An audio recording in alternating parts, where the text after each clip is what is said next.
51 кыргызстанец, прибывший из Соль-Илецка, был отпущен на домашний карантин по месту жительства в Таласскую область. После прибытия в область 19 мая их поместили в обсервации в Карабуринском и Бакай-Атинском районах. У них взяли дополнительные ПЦР-анализы, они 5 дней пробудут в обсервации. В соцсети появилось видео, где прибывшие жалуются на плохие условия. По их словам, в комнатах холодно, в кроватях клопы, не работает туалет, нет душа. Координатор Министерства здравоохранения по Таласской области Айджамал Шамбетова 20 мая рассказала Кипресс, что инцидент произошел в обсервации Бакай-Атинского района. После проведения разъяснительных работ прибывшие согласились соблюдать требования.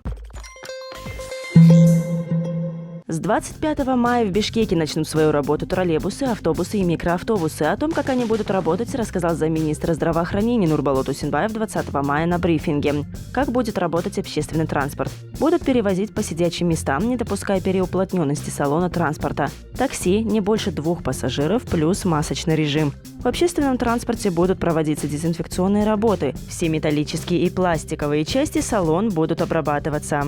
Дистанция между пассажирами должна быть не меньше 1,5–2 метров. Пассажирам необходимо придерживаться социального дистанцирования. Риск заражения очень высокий, надо носить маски и мыть руки, сказал он.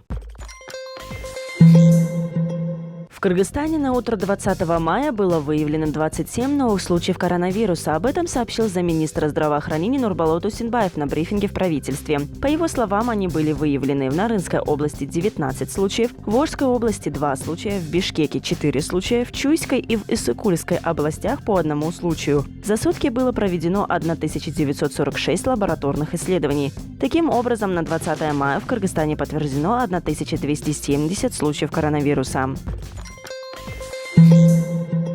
Вице-мэр города Бишкек Азиз Алымкулов 20 мая в ходе брифинга в правительстве назвал сферы деятельности, которые остаются под запретом. По его словам, под запретом остаются проведение культурных, спортивных, научных, семейных и памятных мероприятий, деятельность увеселительных заведений, деятельность детских развлекательных заведений, игровых площадок, деятельность интернет-клубов, а также компьютерных игровых заведений и также деятельность организаций в сфере дошкольного образования.